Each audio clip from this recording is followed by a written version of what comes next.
Bani. I'm Jis. And today, ang topic natin ay Documentary ni Beckham sa Netflix, yung bago.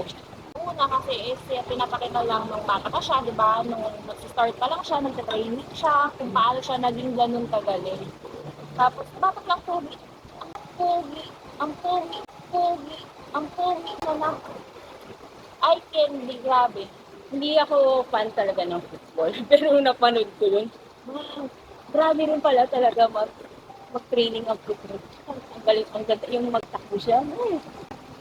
Talagang dedicated naman talaga siya na athlete. Talagang makikita mo yung maganda guys, panoorin nyo yung kanya kung paano niya dalhin lahat yung mga pagsubok sa kanya, yung pambubuli sa kanya. Ang galing niya, kalma lang. So, isa talaga siya sa mga pinakamagandang documentary na pinakita.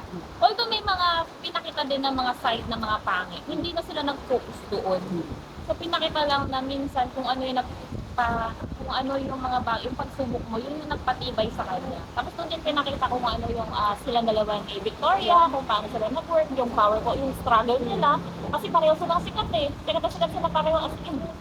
Talaga yung ano nila, yung love nila, talagang sinubok, talagang nandun sila sa isa't isa eh. Yung obsession nila sa isa't isa, grabe talaga. Bilib ako na ano ako, parang sana makakilala rin ako ng ganyan. Yung David Beckham, parang David, di ba yung gano'n, yung willing siya lahat.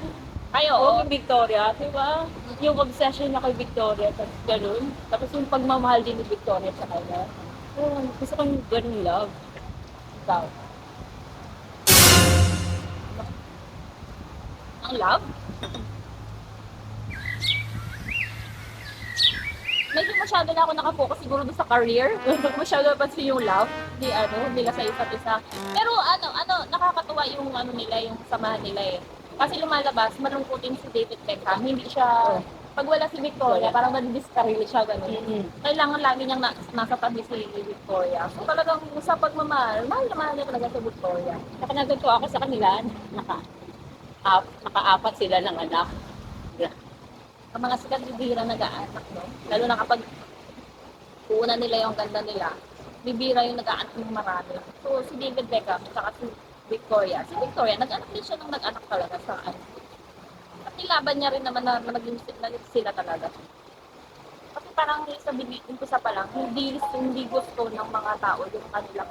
Alam mo yung weird ng relationship nila sa fans nila. Kasi love na love sila as the Beckham. Pero galit, gigil na gigil sa kanila. Yung konting pagkakamali lang.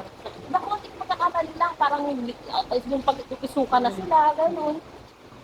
Yung panghuling na inabot niya doon sa fans niya, pero yung nilalaro siya, grabe. Dalawa sila. Ilang taon silang gano'n. Pero dahil love niya ang football, laban lang siya. So overall guys, kung i-rate nyo is 10 out of 10. Correct, 10-10. Magaling. Isa sa mga pinanood ko, inumpisahan ko ng gabi at natapos ako ng umaga. Kasi maganda talaga siya. Ano lang, very inspiring, di ba? Totoo, inspiring talaga. na kapag ang discipline ay hindi sapat kung mayroong kang love sa sport. Discipline ang susunod ay obsession. So si David Beckham sobrang obsessed sa football, sa lahat ng bagay. Meron siyang OCD, severe. Severe ang kanyang OCD. Ginamit niya naman is chinannel niya sa positive. Kaya siya naging the best doon sa kanyang field. So yun guys, Kayo guys, comment yung kung napanood nyo yung docu yung ni Beckham, comment kayo kung anong masasabi. nakarelate ba kayo? Diba? Kung nakarelate kayo, saan banda? Doon. Napanood nyo na guys, saan banda? Comment down below. Don't forget to subscribe.